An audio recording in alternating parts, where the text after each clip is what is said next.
Breaking right now, an extraordinary mystery developing over the state of President Obama and Michelle's marriage.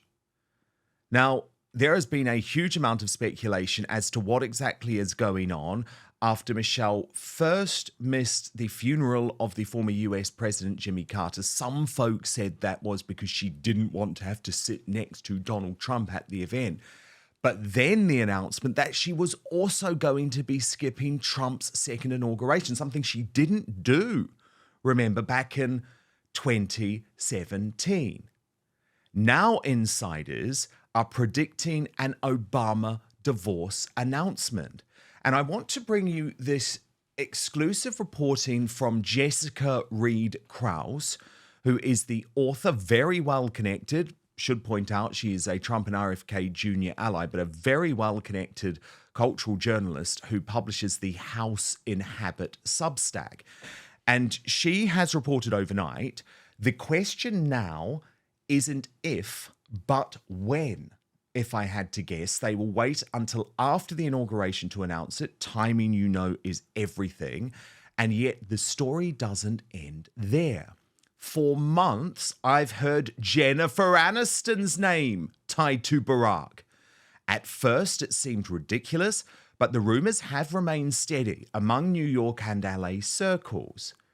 Yesterday's DMs, that's someone who is one of her sources who has communicated with her directly. This is something Jennifer publishes often. He's with Jennifer Aniston. My old manager, now a friend, is connected to her inner circle. At a gathering with Jennifer's friend, the affair came up casually. Jennifer herself admitted it. They were sitting with a psychic, which makes it sound surreal, but it's definitely not a secret among her closest friends. Now, Jessica goes on, if this is true, it changes everything. The Obamas have been a symbol of stability and grace for years. A revelation like this would completely shatter that image. And for someone like Michelle, who spent her life embodying tradition and loyalty, it must feel like an unbearable betrayal. For now, it's all whispers, but the whispers are getting louder. Now, Rob Moore from the Disruptors podcast joins me now. Rob, I should point out, Jennifer Aniston was questioned about this on US TV last year, and she denied it. So make of that what you will. But the divorce rumors have now seeped into the mainstream media. We saw those Daily Mail headlines now. And if the reporting on House and Habit is right, wow, this is going to be the most shocking presidential affair since JFK and Marilyn Monroe. But do you believe it, Rob? Oh, I don't believe the Jennifer Aniston rumors. I'm an entrepreneur. I'm a businessman. I try not to deal in rumors. I don't believe that. That's tenuous. Do I believe that it's really hard to hold a marriage in such a senior position in society? Yes.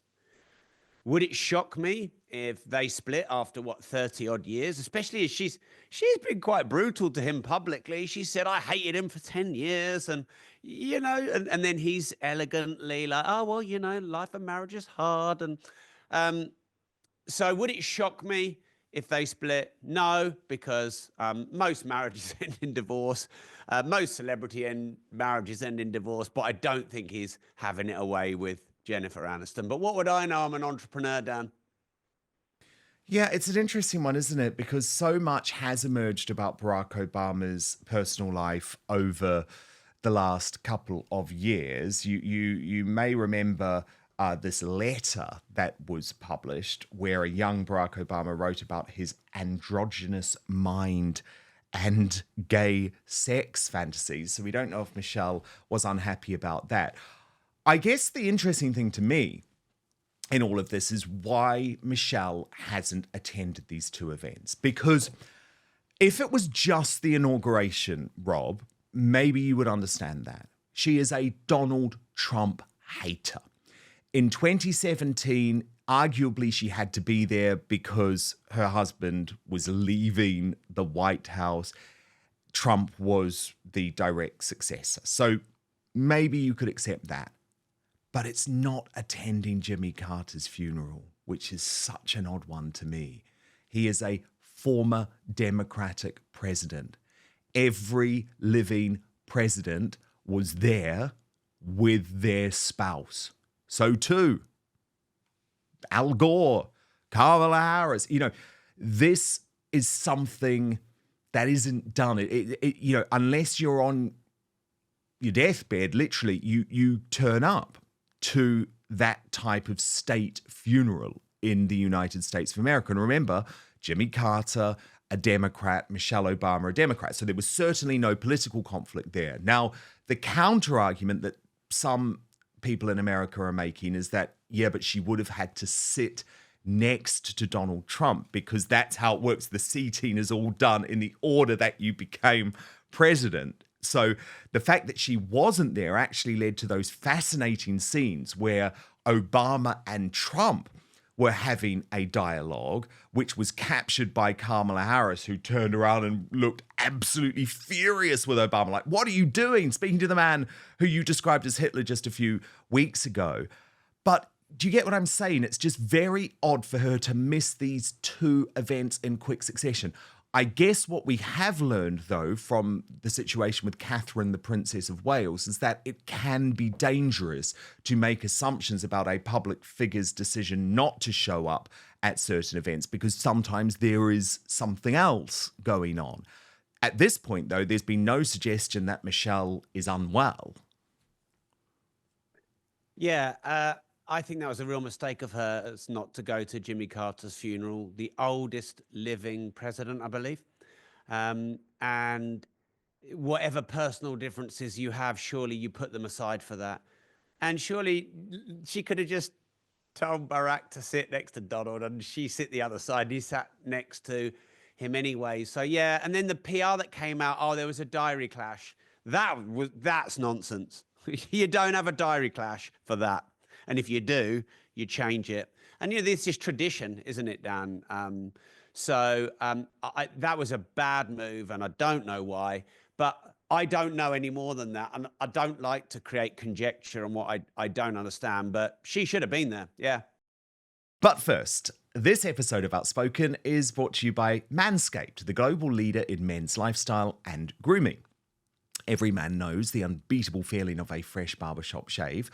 But what if I told you that you no longer have to wait weeks or even months between appointments to experience it? Introducing Manscaped's newest innovation, the Chairman Pro Electric Foil Shaver, a game-changing tool that brings the luxury of a professional shave right into your home. Whether you're after that daily silky smooth finish or prefer to maintain a rugged 5 o'clock shadow, the Chairman Pro Electric Foil is your go-to for precision and style every time.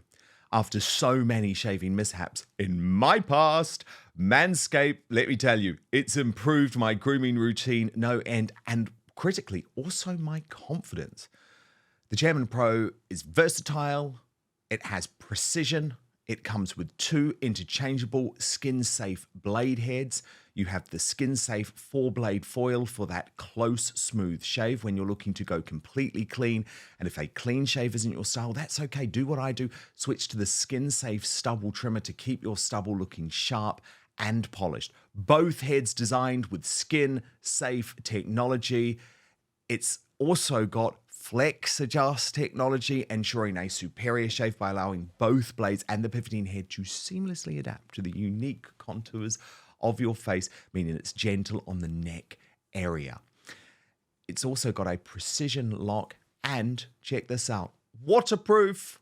Just a quick rinse under the sink and you're all set. Or you can even shave in the shower. So get the Chairman Pro today and experience a shave that is as smooth as you deserve.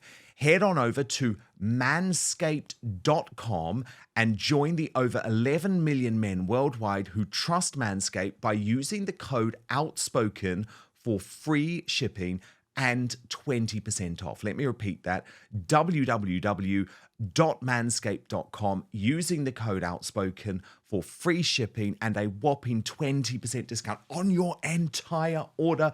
You can just click on the link in the show notes on YouTube or Rumble. But now, back to the show.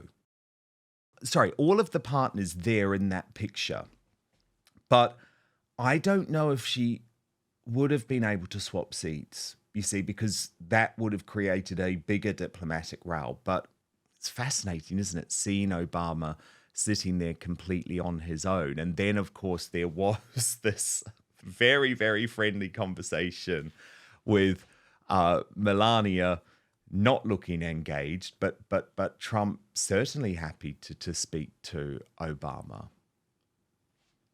I love that. I don't know what they said, but they're both smirking away there. And they're like, look, respect, respect. We're both humans. And I love that. And actually, Michelle could have done herself a lot of favors if she'd have been there too. And look, we all have to swallow our pride sometimes. We have to do things we don't want to do. You know, these are in very high positions. So, yeah, I think it's I don't know what's going on behind it, but I think that she should have been there. Rob, it is the inauguration of President Trump, the second inauguration of President Trump on Monday. But this is actually going to be a bigger cultural event than what we saw in 2017. The whole world has changed.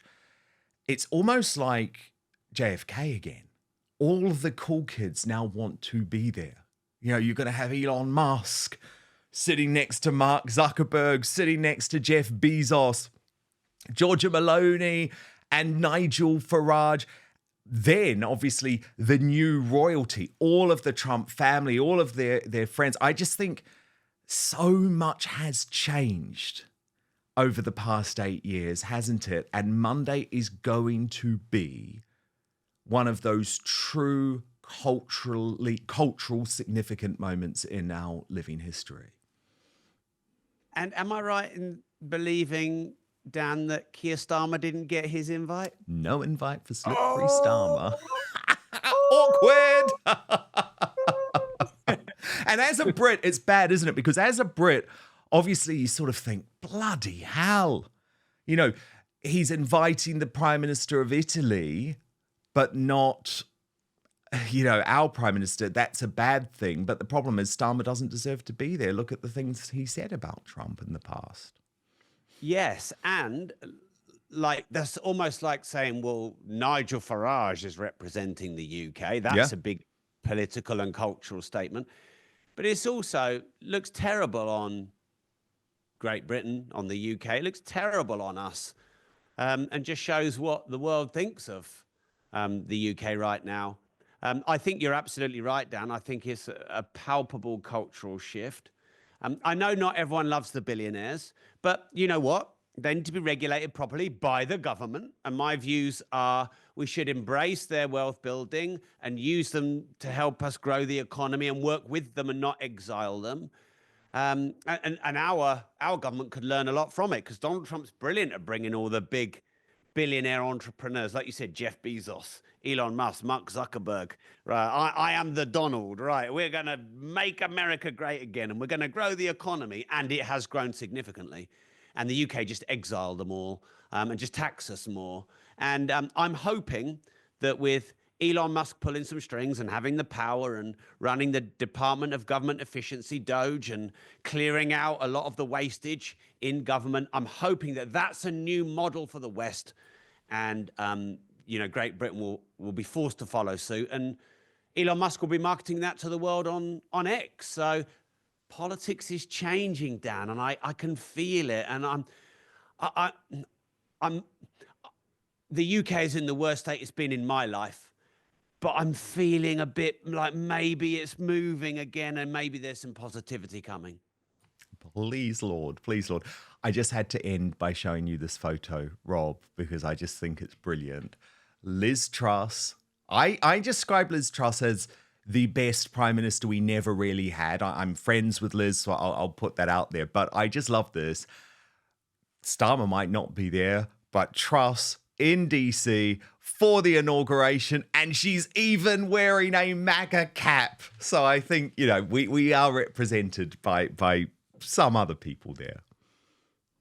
Yeah, I think Liz Truss was very unlucky and very hard done by, and some of her policies were pretty commonsensical and they were of conservative values. I interviewed Kwasi on my show. He admitted they did it a bit too soon, a bit too quick.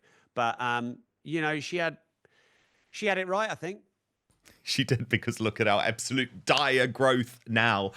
Rob Moore, I always love having you. I always love coming on the Disruptors podcast too. Really recommend that everyone subscribes on YouTube. And of course, you can watch my former interviews with Rob. You can watch Rob's interviews with Farage, with Katie Hopkins, with Andrew Tate. He gets all of the big names in conservatism and so much more. Rob, such a pleasure to have you on Outspoken again. Thanks again, Dan. Thank you so much for watching Dan Wootton Outspoken. Please click on my face just to the bottom left to subscribe to this brand new independent news source and turn on the notification bell so you'll be alerted to our brand new live shows, uncancelled interviews, and special royal episodes. Outspoken is also now available as a podcast, so you can listen to the show every weekday on the go, wherever you are.